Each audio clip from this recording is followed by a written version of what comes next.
Alhamdulillah, semua alhamdulillah, dulur Al-Victor. Semoga kita semua di pagi yang penuh barokah ini senantiasa diberikan kesehatan oleh Allah Subhanahu wa taala, diberikan kekuatan dan keistiqomahan dalam mencari ilmu serta mengaji di Fajar Syar Al-Victor kali ini.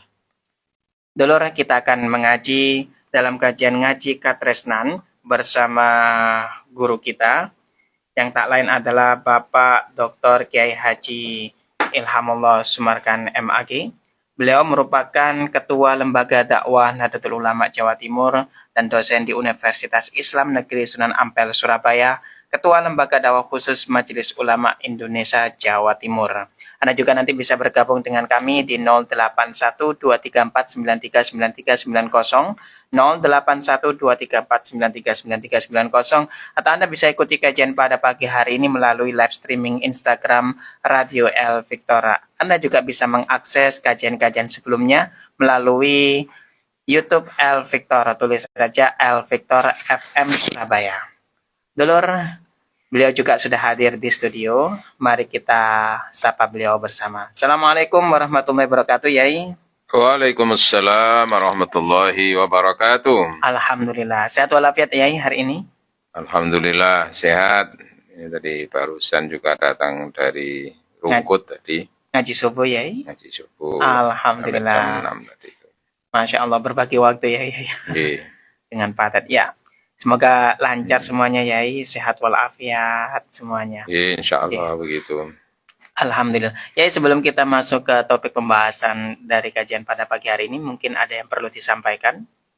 Yang jelas kita semuanya saling mendoakan mudah-mudahan keluarga kita dibarokai Allah Subhanahu wa taala, dan doa dari jamaah serta dukungan terkait dengan usaha kami untuk membebaskan tanah peluasan area Masjid At-Taqwa Jember Wonosari yang sampai sekarang belum terselesaikan karena butuh sekitar 1,8 M itu.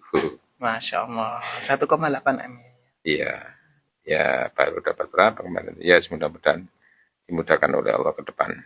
Amin, amin, amin. Ya, di antaranya itu ada beberapa orang yang menyumbangkan jamaah juga menyumbangkan tanahnya untuk nanti bisa dijual, kemudian hasil penjualan sepenuhnya dipakai untuk perluasan masjid itu. Ya, karena kebetulan yang dihibahkan itu tanahnya agak jauh dari masjid. Sementara masjid itu butuh untuk pembebasan tanah sebelahnya itu. Nah, nanti hasil penjualan tanah yang dihibahkan tadi itu untuk masjid itu akan dipakai menutupi termasuk ini. Walaupun juga masih kurang, tapi tetap itu sudah bagian daripada ikhtiar. Masya Allah. Alhamdulillah. Ya, alhamdulillah. Masya Allah. Semoga dimudahkan oleh Allah Subhanahu wa taala, ya. Baik. Ya, tema kita adalah hukum menikahi mantan mertua. Allah, astagfirullah. Ini yang lagi viral itu tadi, ya. Hukum lagi viral, apalagi viral. Lagi viral. Hukum menikahi mantan mertua. Kasusnya itu yang siapa? Rizky apa siapa itu? Rosi atau gimana? Ya, sama yang Norma itu.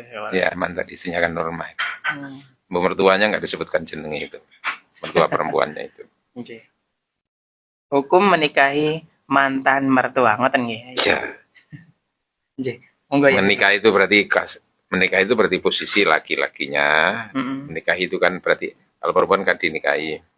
Oh iya. Ya, menikahi berarti yang menikah itu laki-laki, mertua berarti itu posisinya adalah mertua perempuan.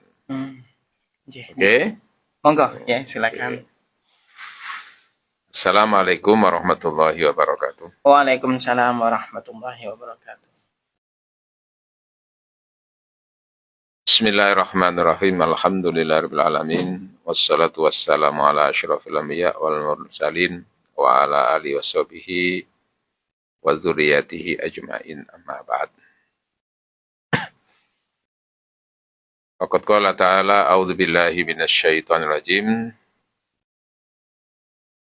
Hurrimat 'alaikum ummahatukum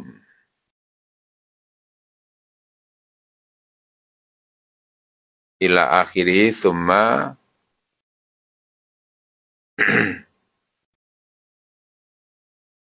wa ummahatu nisaikum allati wa ummahatu nisaikum wa akhawatikum. Ini saya bacakan ayat lengkapnya. A'udzubillahi minasyaitonirrajim. Hurrimat alaikum ummatukum wa banatukum wa akhawatukum wa ammatukum wa khalatukum wa banatul akhi wa banatul ukhti wa ummahatukum allati ardhanakum wa akhawatukum minar radha'ah wa ummahatu nisaikum wa rabaibukum allati fi hujurikum min nisaikum allati takhaltum bihinna fa illam takunu takhaltum bihinna fala junaha alaikum. Shadaqallahu alaihi.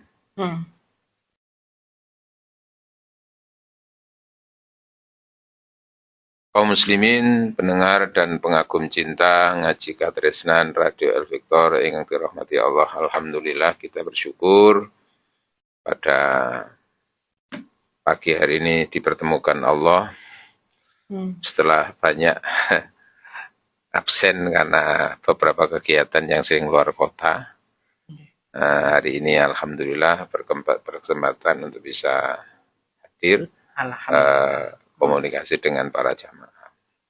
Tema kita adalah hukum menikahi mantan mertua.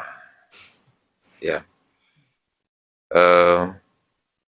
kasus ini muncul dalam minggu-minggu ini ya, minggu-minggu ini atau minggu kemarin ada seorang laki-laki menikahi seorang wanita. Setelah berjalan ternyata pada saat itu pula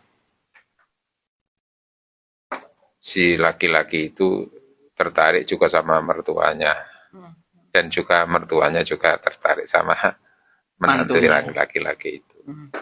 Itu namanya tir podo irenge, sir podo gendenge. Tir podo irenge, sir podo gendenge. Nah, terus kasus itu terbongkar ketika ada laporan dari pihak istri bahwa suaminya berselingkuh dengan ibunya itu. Terus kemudian muncul keinginan berikutnya dari laki-laki tadi itu, Mas Rozi ya RZ singkatan gitu. Itu mau menikahi mertuanya untuk menebus dosa, kan begitu tuh. Menebus dosa itu benar apa enggak itu? Nah, jadi begini, kita bicara dari sisi aspek hukum ya, bukan mata-mata untuk menebus dosa atau tidak menebus dosa, malah bisa saja menebus dosa menjadi dosa. Itu ada yang istilah menyelesaikan masalah dengan masalah, tapi ada menyelesaikan masalah tanpa masalah. Nah, yang diharapkan kan menyelesaikan masalah tanpa masalah. Nah, ini apakah betul itu menyelesaikan masalah itu untuk menebus dosa tadi itu? Jadi begini, di dalam Islam itu ada kelompok-kelompok muharramat, kelompok wanita-wanita yang haram untuk dinikahi oleh seorang laki-laki. Nah, kelompok wanita-wanita yang haram untuk dinikahi laki-laki itu ada kelompok karena ia nasab, hubungan mahram, hubungan nasab. Yang hubungan nasab itu sebagaimana yang ada digambarkan di dalam Al-Quran surat An-Nisa ayat 23. Ya, 23. Ya, bisa dibaca. A'udzubillahi minasyaitonirrajim. Hurrimat alaikum ummatukum wa banatukum, diharamkan bagi kamu ibu-ibumu. Ya, ibu yang melahirkan. Wa banatukum, dan anak-anak perempuan kamu. Berarti anak sendiri, anak kandung. Wa akhawatukum, dan saudara-saudara perempuan kamu. Saudara ya, saudari perempuan. Wa ammatukum, bibik-bibik kamu. Ya, bibik dari ayah. Wa khalatukum, dan bibik dari ibu. Bisa, oke?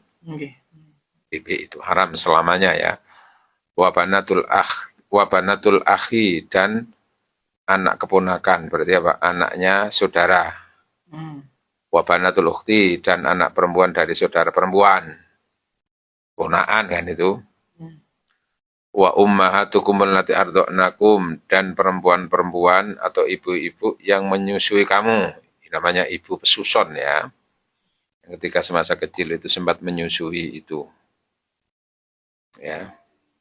Ada yang mengatakan minimal itu sudah sampai 3 kali tegukan air susu itu. Baru itu diharamkan untuk dinikahi. Jadi ibu yang menyusui dan sekaligus saudara wa akhwatum minad doa, dan saudara sepesuson. Oh. Jadi kan biasanya kan seorang ibu itu bisa menyusui kan saat itu jika dia punya anak kecil. Kalau nggak punya anak kecil kan nggak bisa nyusul. Bisa keluar, nggak keluar. Sedet pakai apa ya iso itu ya. Karena memang itu rezekinya anak yang keluar tadi itu. Nah itu kebetulan punya anak anak perempuan yang menyusui itu. Nah ini berarti kan saudara sepesuson itu. Itu haram untuk dinikahi. Iya selamanya. Wa ummahat, nah ini wa ummahatun nisaikum, dan ibu dari istrimu. Nah berarti mertua. Ya. Waroba ibukumul lati fi hujurikum min nisaikum, dan anak tiri ya. Ya, jadi anak tiri, anak perempuan dari istri-istrimu yang tinggal bersama kamu, yang mana istri kamu yang kamu nikahi itu sudah pernah melakukan hubungan suami istri dengan kamu. Jadi menikahi seorang janda, kemudian janda itu punya anak perempuan. Maka anak perempuan itu hukumnya haram dinikahi laki-laki tadi itu, dengan catatan apabila dengan ibunya itu sudah terjadi hubungan suami istri. Iya. Ya. Fa illam takunu takhaltum bihinna, namun jika ketika kamu menikahi seorang janda tadi itu lalu belum melakukan hubungan suami istri, terus kamu cerai. Iya. Kemudian berpindah kepada anaknya, anak perempuannya, ya kan? Boleh. Fala junaha alaikum, maka tidak ada dosa. Tidak ada dosa bagi kamu. Boleh kalau belum terjadi hubungan suami istri. Asalkan belum terjadi hubungan suami istri. Dengan mertua, dengan dengan jandanya tadi, dengan ibunya tadi itu. Nah, terus wahala ilu abnaikumul ladzina min aslabikum, dan istri-istri dari anak kandungmu, berarti menantu. Menantu dari anak kandung, bekas menantu dari anak kandung itu haram untuk dinikahi. Nah, gini. Jadi begini, di dalam tataran hukum fikih Islam, mereka-mereka yang haram dinikahi itu ada karena kerabat, karena ada hubungan nasab. Ya. Yang kedua karena ada hubungan perkawinan, musyawarah. Yes. Kalau karena nasab, jelas. Terus ada karena nasab, ada karena juga pesuson tadi itu. Oh iya. Kalau karena nasab dan karena pesuson tadi itu haram untuk berlaku selamanya. Menikahi saudara perempuan, menikahi ibu kandung, menikahi, iya itu, mbahnya, bibik tadi itulah ya, bibik dari ayah, bibik dari ibu, semuanya itu. Saudara kandung semuanya itu haram untuk selamanya. Ya. Kemudian kalau mahram karena pernikahan,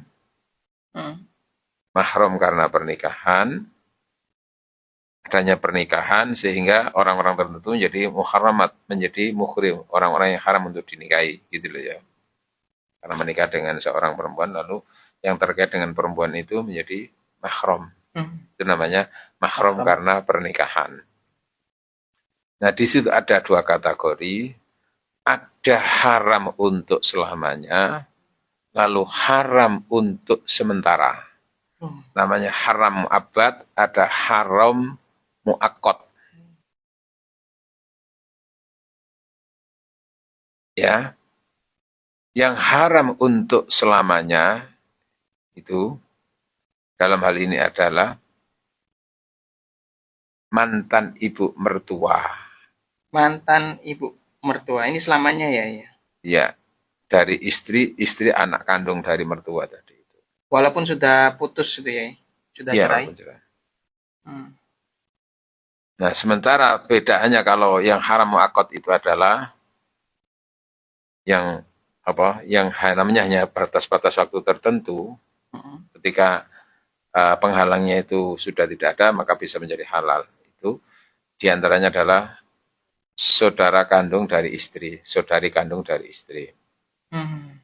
Jadi menikahi seorang istri, lalu istri ini punya adik kandung atau punya kakak kandung perempuan, itu haram dinikahi laki-laki ini, menjadi poligami gitu ya, haram. Tapi kalau terjadi perceraian dengan istri ini, bisa. Boleh. Ya, itu. Tapi beda dengan ibu tadi itu. Oh, kalau mertua selamanya ya? Selamanya. Berarti Rozi ini salah. Ya, selamanya enggak boleh. Kemudian juga terkait dengan anak tiri. Anak tiri itu berarti apa? Gawani bojo. Iya. Jadi menikahi seorang janda, lalu kebetulan janda ini punya anak perempuan. Setelah dinikahi janda itu dengan pernikahan yang sah ya, lalu sudah terjadi hubungan suami istri. Kemudian cerai umpamanya atau diceraikan, itu tidak boleh untuk menikahi anak tiri ini. Selamanya. Itu selamanya juga? Ya. Beda dengan yang saudara tadi itu. Beda. Iya. Anak ini. Kalau anak tiri ya? Berarti. Ya. Kalau sama-sama anak tiri ya? Sebentar sih. Oh iya. Nah, ketika menikahi janda tadi itu secara sah, lalu belum terjadi hubungan suami istri apapun, lalu laki-laki ini menceraikan janda tadi itu. Belum terjadi hubungan suami istri ya. Terus milih anaknya, itu namanya anak tiri tadi kan, anak kawan tadi itu. Dan kebetulan anak yang tiri juga mau, saya pada cerongohan nih mungkin. Maka selama dengan ibunya tadi belum terjadi hubungan suami istri, itu boleh. Boleh ya. Tapi kalau sudah terjadi tadi itu, selamanya nggak boleh. Artinya mu'aqqad ini tadi. Ya, yang termasuk mu'aqqad itu. Kemudian juga wahala ilu abnaikumul ladzina min aslabikum, dan menantu kamu atau bekas menantu kamu dari anak laki-lakimu sekandung. Terus anak laki-laki sekandung menikah dengan seorang perempuan, terus umpamanya anaknya laki-laki ini meninggal, berarti kan menantunya kan janda. Atau mungkin cerai gitu ya. Itu haram bagi mertua tadi untuk menikahi menantu tadi ini. Mertua karena anak kandung. Karena anak kandung. Tapi kalau anak yang dinikahkan tadi itu anak laki-laki itu adalah anak anak pupon. Anak pupon itu apa? Anak adopsi. Iya. Anak angkat lah gitu. Iya, anak angkat.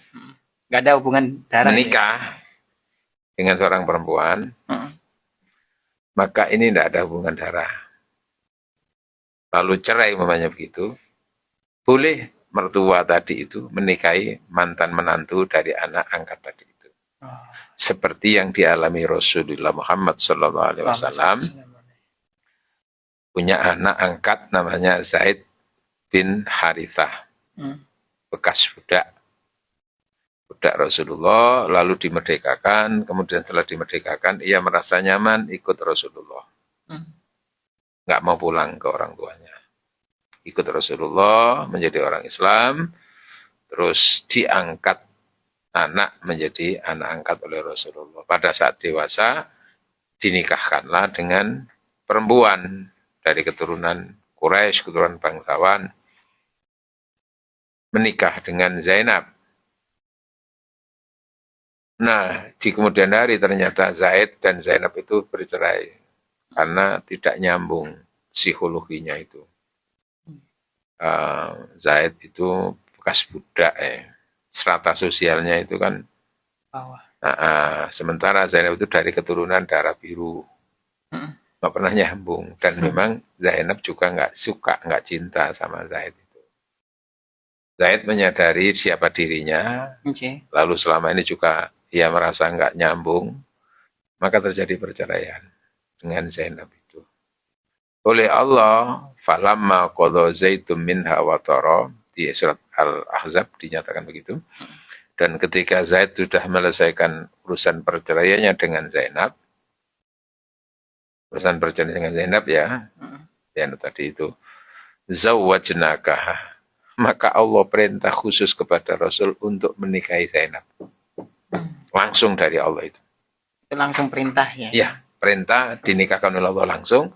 Allah yang menikahkan, bukan hanya perintah, tapi menikahkan langsung. Zawwajnaka, saya menikahkan kamu Muhammad dengannya. Dengan siapa? Zainab. Likaila yakuna, agar menjadi pelajaran. Ya. Kenapa? Supaya tidak menjadi penghalang, supaya tidak menjadi dosa. Ya. Likaila yakuna haljun, supaya tidak ada dosa di antara kalian, fi azwaji ad'aya imidha qadha minhunna watara, untuk menikahi bekas menantu dari anak angkat. Ketika perceraian sudah selesai urusan idahnya itu. Nah, Rasulullah itu menikahi Zainab itu menantu. Tapi menantu dari anak angkat. Tidak apa-apa gitu loh. Nggak apa-apa ya. Nah, ini bedanya di situ. Nah, kembali kasusnya tentang Rozi tadi itu ya, dengan ibu mertuanya itu. Alasannya mau menikahi ibu mertuanya, alasan untuk menebus dosa zina. Ya, bahasanya memang bagus. Gitu ya. Tapi itu sangat membius itu nanti itu. Kok menebus dosa zina itu. Ada beberapa penghalang dari sisi tadi itu. Karena mertua itu haram untuk dinikahi selamanya. Haram dinikahi untuk selamanya. Mertua dari istri anak kandung tadi kan. Itu kan anak kandung itu dari ibu Sopo itu. Ibunya Risma itu. Ibunya Rima ya. Iya. Norma apa ya? Norma. Itu kan ibu kandung. Iya. Maka ya haram. Ini yang selamanya ya? Ya selamanya. Beda dengan saudari tadi. Iya. Beda. Namanya Norma tadi dinikahi terus punya adik perempuan. Ternyata suaminya menzinai apa itu? Menzinai adik perempuannya. Lalu untuk menebus sudah mau dinikahi. Itu bisa dengan catatan nanti ini istrinya yang ini saya itu diceraikan dulu. Diceraikan. Nah gitu. Bisa. Tapi kalau ini yang menikahi mertuanya itu walaupun diceraikan atau enggak itu haram untuk selamanya. Karena statusnya adalah muhrim karena pernikahan, dan status berikutnya adalah muhrim mu'abbad. Setelah itu haramnya itu untuk selamanya. Itu yang pertama. Yang kedua, istri ini kan masih statusnya adalah istrinya orang lain. Ya mertua laki-laki kan. Iya. Nah selama juga suaminya juga tidak menceraikan, ayah mertuanya tadi itu, ya berarti kan tambah tumbuh keharamannya itu. Double dua ya. Walaupun sudah diceraikan oleh ayahnya, diceraikan oleh ayah mertuanya, oleh bekas mertuanya diceraikan gitu karena selingkuh tadi itu, terus diceraikan, terus menjadi janda. Itu kan tidak boleh juga ini tadi. Kenapa Rozi tadi menikahnya? Kenapa? Karena memang dia sudah statusnya dulu adalah mertua. Sudah pernah menjadi mertua. Apalagi kalau si mertua tadi itu berstatus masih istrinya ayah mertua juga gitu loh ya. Jadi nggak berlaku kata-kata menebus dosa dengan cara menikahinya itu. Itu kalau dilegalkan kemudian dinikahkan dengan itu, maka bukan melebur dosa, menambah dosa jadinya. Iya kan? Iya. Jangan nanti kalau akhirnya mertua laki-laki ya sudah, aku ya gak sudi aku ndelok bojo selingkuh mbek mantune dhewe tak ceraikan saja lalu janda. Terus kemudian si laki-laki Rozi tadi itu cerai dengan istrinya yang menggugat tadi itu. Berarti kan menjadi duda itu. Tidak serta-merta langsung ini boleh menikah dengan ibu ini tadi. Kenapa? Karena tadi statusnya ia adalah mantan mertua. Pertentangan dengan hukum ini ya itu. Iya, jadi koyok-koyok secara lahiriah yang menebus dosa mau menikahi mertuanya. Umpamanya terus ridho sama ridho, ya tidak bisa. Ridho itu tidak bisa mengharamkan hukum. Iya, iya. Ya, karena pernikahan itu bukan berdasarkan semata-mata perasaan, tapi harus berdasarkan ketentuan hukum gitu loh ya. Maka mungkin perasaannya boleh, perasaannya ridho, tapi secara hukum nggak boleh ditarjam. Itulah ya. Kalau perasaannya itu tidak begitu ridho, nggak begitu suka, kan ridho itu kan banyak suka atau tidak suka. Tapi secara hukum itu boleh, maka silahkan masih bisa diperbaiki. Yang penting itu nggak menabrak hukum. Ya, tadi itu, maka tidak benar dengan alasan menebus dosa zina lalu mau menikahi mantan mertuanya tadi itu. Allah. Walaupun sudah cerai dengan istrinya, walaupun juga si ibu tadi diceraikan oleh suaminya. Itu ya nggak bisa. Apalagi memang juga tidak diceraikan oleh ayah mertuanya gitu. Wih, ini kalau bisa tidak tertentu bisa terjadi bunuh-membunuh. Wah, iya. Nah, itu nanti kita bicara lagi dari tema yang lain. Apa? Istri yang kembali ke mantan, istri yang kembali ke suami pertama setelah menikah siri dengan laki-laki lain. Kan ada kasusnya itu. Oh, banyak itu ya. Ada. Jadi seorang istri itu sebetulnya nggak dicerai oleh suaminya, tapi dia itu apa? Menikah siri dengan laki-laki lain, tinggal bersama laki-laki tadi itu. Terus di kemudian hari mau kembali lagi ke suami yang pertama. Ada itu. Masya Allah. Oke, sementara itu jadi kita membahas tentang tadi itu. Menikahi mantan mertua untuk menebus dosa. Sesungguhnya itu salah. Nggak ada dosa ya. Baik Dulur Victor, baik Kiai, terima kasih ngajinya luar biasa sekali. Kita akan lanjutkan Dulur setelah jeda berikut ini. Nanti Anda juga bisa bertanya, silakan 081234939390 setelah jeda berikut ini. Ya, baik Dulur Victor, kita lanjutkan kembali ngaji kita bersama guru kita dalam kajian ngaji Katresnan. Baik Kiai, ini ada pertanyaan dari Ibu Vira ya, Surabaya.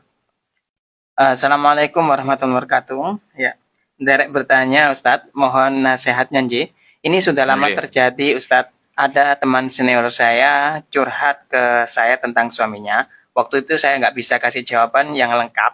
Saya hanya beri solusi agar banyak beristighfar dan banyak sedekah. Begini persoalannya. Jadi suaminya itu sering madul kepada orang tuanya, ada masalah apapun, sedikit-sedikit madul ke orang tuanya. Nah, tapi nggak ada solusi. Si suami ini tidak mau dan tidak bisa untuk menyelesaikan masalah, sedangkan si istrinya ingin semua masalah, kalau keluarga itu dibicarakan, dirembuk berdua, jangan sampai madul ke orang tua. Karena madul itu hal yang tidak baik ya. Dan madulnya tujuannya untuk menjelek-jelekan istrinya. Padahal istrinya itu orangnya baik sekali, patuh, manut, neriman, meskipun istrinya ini juga bekerja. Mohon nasihatnya Ustadz bagaimana menghadapi suami yang suka madul. Catatan suami ini juga melarang istrinya untuk keluar belajar mengaji, padahal tempat ngajinya itu dekat dengan rumahnya. Ya, ini kasusnya ini suami yang seperti itu berarti memang tidak didasari oleh ilmu agama, tapi menjalani kehidupan rumah tangga itu didasari oleh perasaan dan oleh emosi. Perasaan sama emosi saja. Akalnya nggak berlaku, hukum tidak berlaku.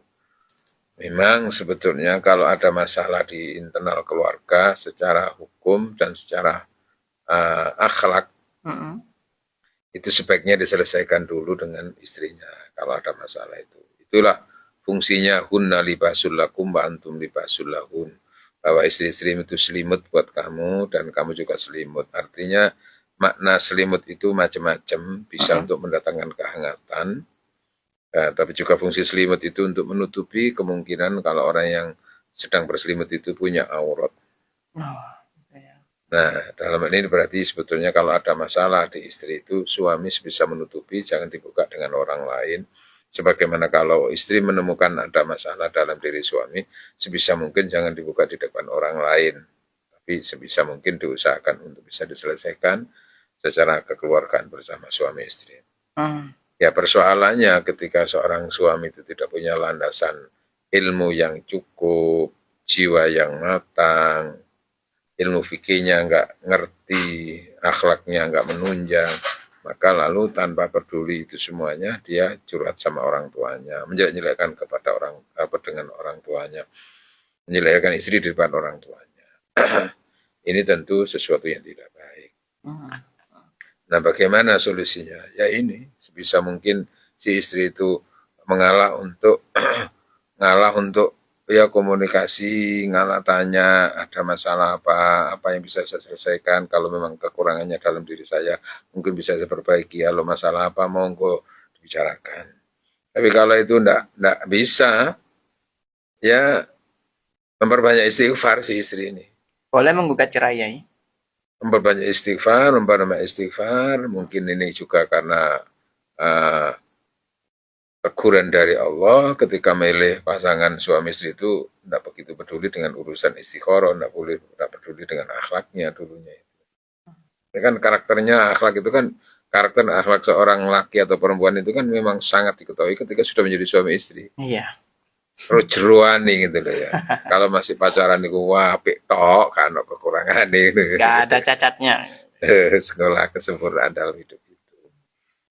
Nah, kemudian kalau dengan kondisi seperti ini merasa teraniaya, suami begitu tertutup, tapi dia membukanya kepadanya orang tuanya, sementara dengan istri itu tidak pernah diselesaikan, tidak pernah dibicarakan, yang ada itu emosi tok. Sehingga istri tidak punya jalan keluar untuk bagaimana dia bertindak menyikapi ini karena nggak jelas kesalahannya, sehingga suami seperti itu. Itu berarti kan ada unsur kedoliman bukan secara fisik saja gitu. Dolim itu bisa juga secara batin itu, merasa tertekan, nggak tahu jelas salahnya, benernya ya apa, kok tiba-tiba didiamkan seperti itu, diungkap dengan orang lain dosa-dosa kekurangannya itu. Nah itu kan kedoliman itu juga. Ya. Nah, karena berdampak dari ini, lalu si istri itu merasa seperti hidup di neraka, jarum setan, kayak lagu Nicky Astria itu.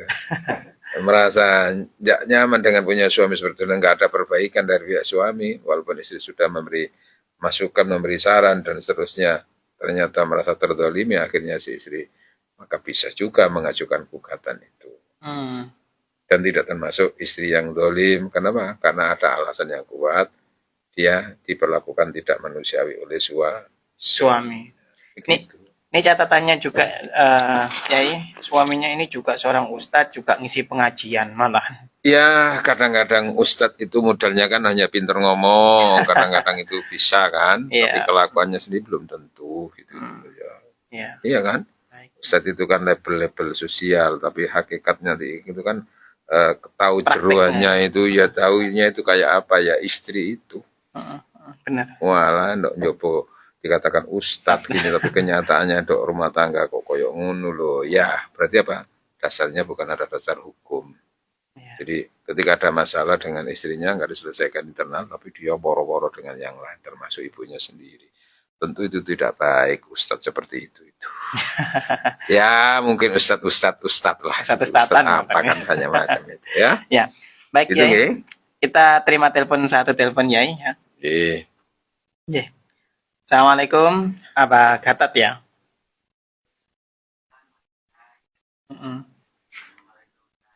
Waalaikumsalam. Ya, hanya sekedar pertanyaan untuk lebih jelasnya. Tadi kan ada keterangan ipar atau anak mertua itu tidak boleh dinikahi ketika sudah didukul kan istilah ini.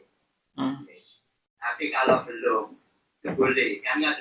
Anak tiri Pak tadi, anak tiri yang boleh dinikahi. Ya, kalau ibunya sudah dinikahi secara sah dan terjadi hubungan suami istri, maka anak tiri tadi itu selamanya haram dinikahi oleh menikahi seorang janda. Terjadi hubungan suami istri, terus diceraikan, kemudian pindah nang anake, ya, dan anake jo gelem kadang-kadang, maka halal itu. Halal.